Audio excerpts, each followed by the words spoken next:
I tried to do the math and figure out, because somebody asked me, like in total, how long did you spend like in Afghanistan? And, probably, I know I did 6 trips over there. We all felt very strongly that we were doing it for a reason.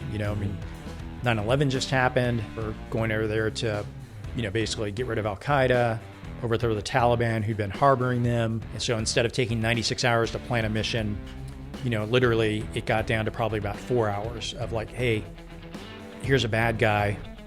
All right, 4 hours later, we're out the door. This begins to take a toll because you never have time to sit back and process and go, wow, man, we almost died when we barely missed that mountain the other night because we couldn't see it in this dust storm.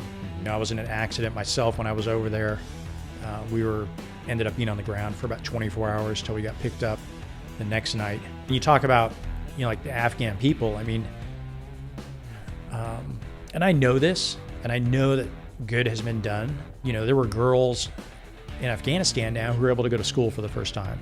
But yeah, to be open and transparent, at first, I was basically just sort of ignoring it.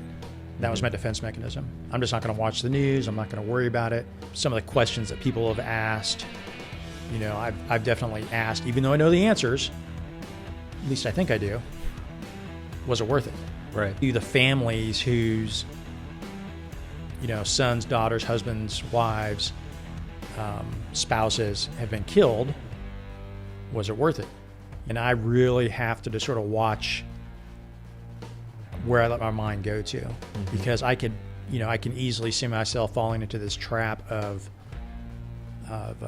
anger, isolation. I don't believe that I'm supposed to completely just ignore what's going on either, because where God has placed me now, I can speak into other people's lives as well. We're literally seconds away from killing themselves. And a lot of those, just now, those emotions are being triggered, those emotions and thoughts and feelings are being brought back up again. There was an anniversary just this year on June 28th.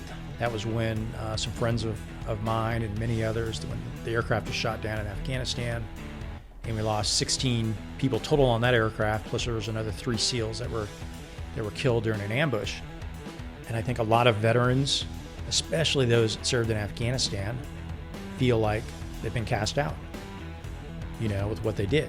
When these mental issues aren't addressed, people can become more angry or more depressed. Other things can begin to surface from their past, childhood, and it creates this big mess. For me, that's the only thing that's allowing me to function each day. Because again, if I can go, to really deep, dark places. Are there certain things that are harder for you to kind of deal with or burn you the most about what's going on? I think it's the people that are still there.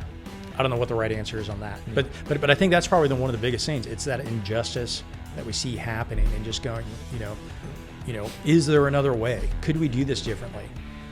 Appreciate you listening, but you are not interviewing me today. Just curious where I fit into that. This is a big deal. Big deal. You're a big deal. Wow. Yeah. Yeah.